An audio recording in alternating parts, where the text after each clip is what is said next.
அனைவருக்கும் வணக்கம்.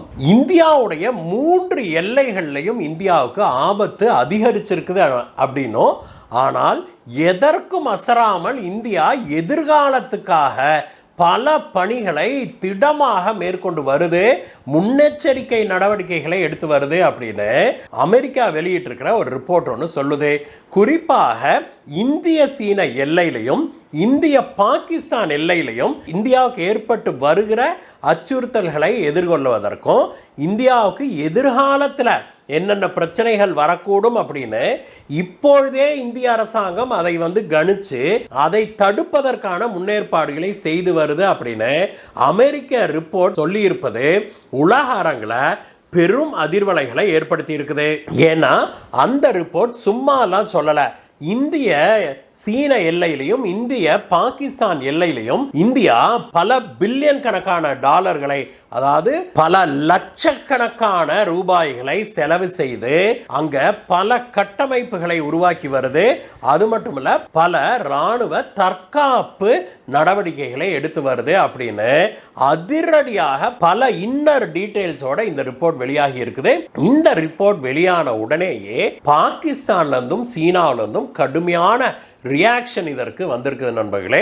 இந்தியா அப்படி என்ன முன்னெடுப்புகளை செய்து வருது? இந்த அமெரிக்காவுடைய இந்த ரிப்போர்ட் வெளிவந்த உடனே பாகிஸ்தானும் சீனாவும் எதற்கு அதிர்ச்சி ஆகிறாங்க அப்படிங்கிறத இன்றைய வீடியோவில் பார்க்கலாம்.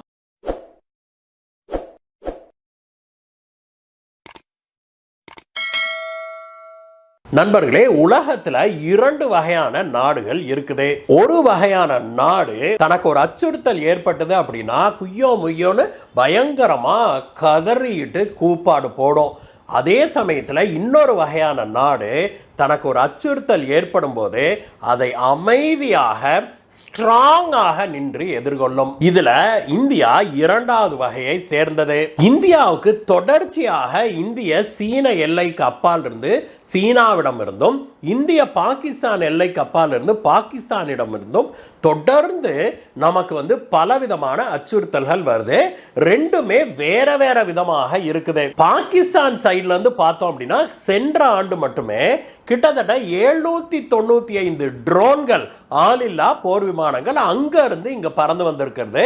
அந்த ட்ரோன்களை சமாளிப்பதற்கு இந்தியா 24 மணி நேரமும் தன்னுடைய எல்லைகளை கண்காணித்துக் கொண்டு வருது. இந்த ட்ரோன்கள்ல பலவும் இந்திய எல்லை தாண்டி இருக்கிற தீவிரவாதிகளுக்கு துப்பாக்கி, கையெறி குண்டு மற்றும் ஸ்மக்லர்ஸுக்கான ட்ரக்ஸை ஸ்மகிள் பண்ணுறது, இது போன்ற வேலைகளுக்கு பயன்படுத்தப்பட்டிருக்குது அப்படிங்கிற செய்தி வெளிவந்திருக்குது.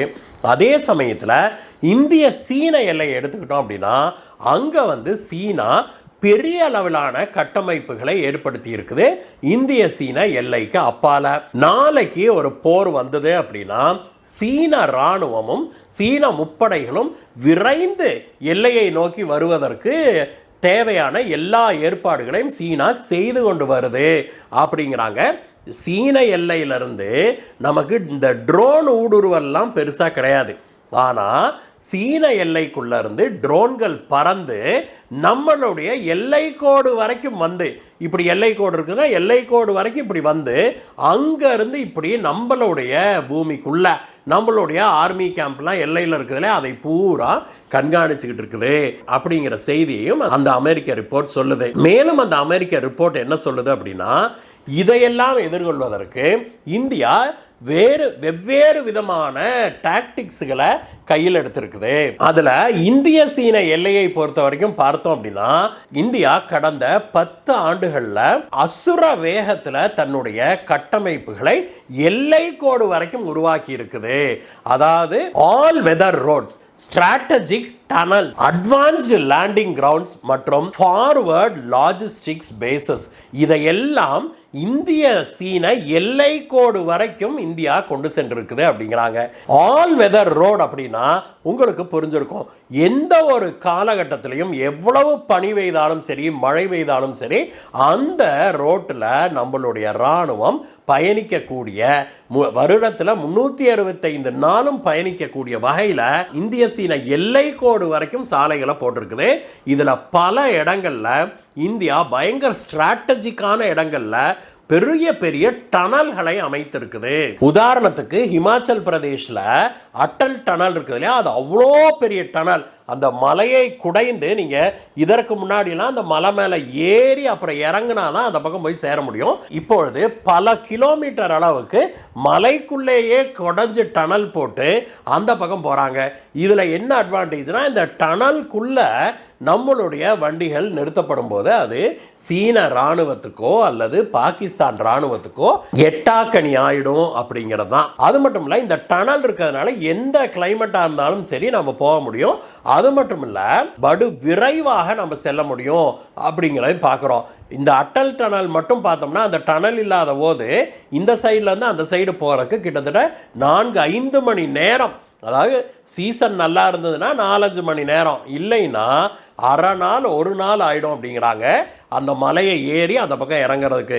இப்பொழுது அது வெறும் 1 மணி நேரத்தில் நம்ம கடக்க முடியும் அப்படின்னா பார்த்துக்கோங்களேன். இது மட்டும் இல்ல, இந்திய முப்படைகளும் ஃபார்வர்ட் லாஜிஸ்டிக்ஸ் பேஸஸை அமைச்சிருக்கிறாங்க. அதாவது எல்லைக்கோடு வரைக்கும் நாம போய் அங்க லாஜிஸ்டிக்ஸ் பேஸ், அதாவது ராணுவங்களோ பிற வாகனங்களோ வந்து செல்வதற்கான பேஸுகளை உருவாக்கி இருக்கிறோம். அதற்கு தேவையான ஸ்பேர்ஸ் ரிப்பேர் பண்றது எல்லாத்தையுமே நம்ம அங்கேயே செய்து கொள்ள முடியுங்கிற அளவுக்கு நம்ம பல பேஸ்களை, 1-2 அல்ல பல பேஸ்களை இந்த மாதிரி இந்தியா உருவாக்கி இருக்குது.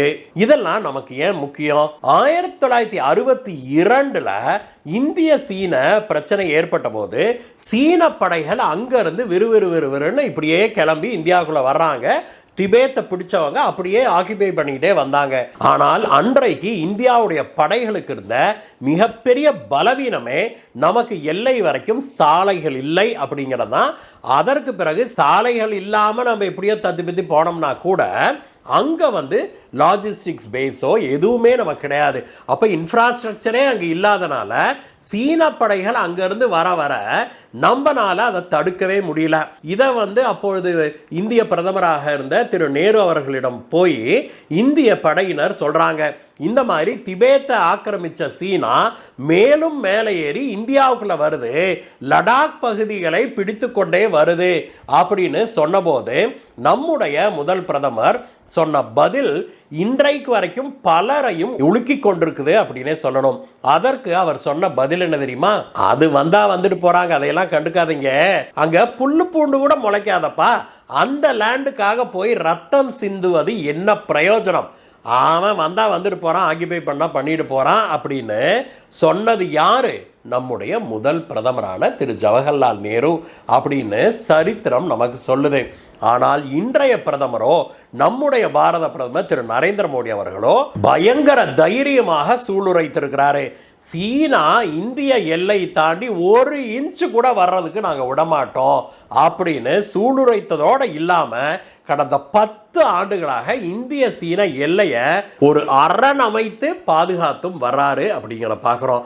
இது வந்து இந்திய சீன எல்லையில. இந்த பக்கம் மேற்கு பக்கம் போனோம்னா பாகிஸ்தான் எல்லையில பிரச்சனையே வேற. பாகிஸ்தான்காரனுங்க இந்தியாவுக்குள்ள தீவிரவாதத்தை தூண்டிவிட்டு இந்தியாவுக்குள்ளேயே பிரச்சனையை கிளப்புறதையே குறிக்கோளாக வச்சிருக்கிறானுங்க.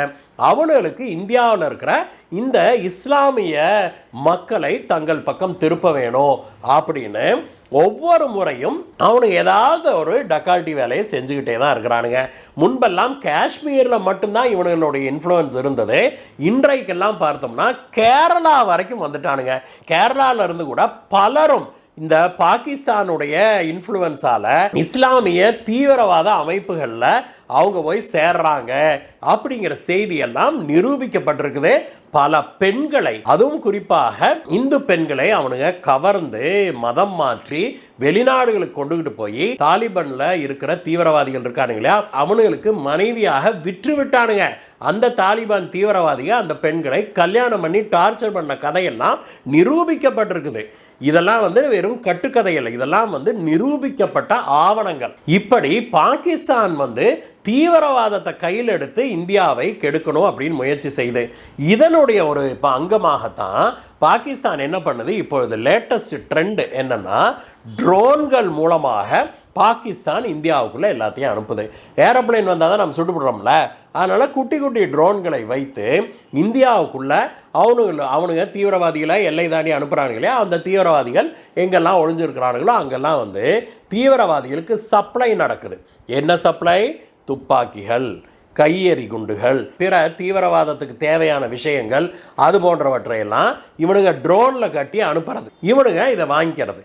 இதை வந்து பெரிய அளவில் செய்துட்டு இருக்கிறானுங்க. சென்ற ஆண்டு மட்டும் கிட்டத்தட்ட 800 ட்ரோன் வரைக்கும் பாகிஸ்தான் எல்லையிலிருந்து இந்தியாவுக்குள்ள ஊடுருவி இருக்குது அப்படின்னு இந்திய ராணுவம் வெளியிட்டிருக்கிற ஸ்டாட்டிஸ்டிக்ஸை சொல்லிட்டு இருக்கிறாங்க. அப்படி ட்ரோன்கள் உள்ள வருவதை நாம ரேடார் வச்சு கண்காணிச்சு அதை சுட்டுக்கிட்டும் இருக்கிறோம் நண்பர்களே. இங்க பாகிஸ்தான் எல்லையில இந்தியாவுடைய அப்ரோச்சே, இந்தியாவுடைய தற்காப்பு அப்ரோச்சே வேறு விதமாக இருக்குது அப்படிங்கிற பார்க்குறோம். இதைத்தான் சுட்டி காட்டி இந்தியாவுடைய தற்காப்பு அப்படிங்கிறது வேற லெவலுக்கு எடுத்துட்டு போயிட்டாங்க.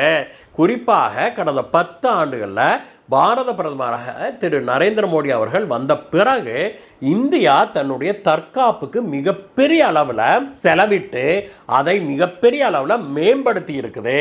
அதனாலேயே இந்தியாவுடைய எதிரிகள் அவ்வளவு எளிதில் இந்தியாவை இனி வெற்றி கொள்ள முடியாது அப்படின்னு சொல்லி அந்த ரிப்போர்ட் சொல்லி இருக்குது. இந்த ரிப்போர்ட் சொல்ற விஷயம் இதுதான் நண்பர்களே. இந்தியா அமைதியை நாடுகிறது.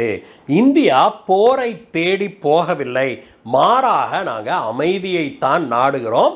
ஆனா எங்கள் மீது யாராவது தாக்குதலை தொடுத்தால், எங்க கிட்ட வம்பிழுத்தீங்கன்னா உங்களை நாங்கள் சும்மா விடமாட்டோம் அப்படின்னு சொல்லி இந்தியா தெளிவான ஒரு பாதையில் போய்கொண்டிருக்குது அப்படின்னு தான் இந்த ரிப்போர்ட் சொல்லுது. அது உண்மைதான் அப்படிங்கிற மாதிரி நேற்றைய தினம் நம்முடைய வெளியுறவுத்துறை அமைச்சர் திரு ஜெய்சங்கர் அவர்கள் பேசிய போது இதே கருத்தை தான் சொல்லியிருக்கிறாரு. இந்தியா வந்து அமைதியாக இருக்கும், ஆனால் எல்லை தாண்டி இந்தியாவின் மீது பயங்கரவாதத்தை நீங்கள் திணிச்சாலோ அல்லது எங்கள் மீது தாக்குதல் நடத்த முற்பட்டாலோ இந்தியா அதற்கு உடனடியாக தகுந்த பதிலடியை கொடுக்கும். பழைய பாரதம் அல்ல இது, இது புதிய பாரதம். முன்பு போல என்ன பண்ணினாலும் நாங்கள் ஒன்றும் உங்களை திருப்பி அடிக்க மாட்டோம் அப்படின்லாம் கனவு காணாதீங்க, உடனுக்குடனே நாங்கள் திருப்பி அடிப்போம் அப்படின்னு சொல்லி நம்முடைய திரு ஜெய்சங்கர் அவர்கள் நேற்று சொல்லியிருப்பது இந்திய அளவில் பெரும் வரவேற்பை ஏற்படுத்தி இருக்குது. இந்த வீடியோவை பற்றிய உங்களுடைய கருத்துக்களை சொல்லுங்கள் நண்பர்களே. மீண்டும் உங்களை வேற வீடியோ சந்திக்கிறேன் கைஸ். Bye bye.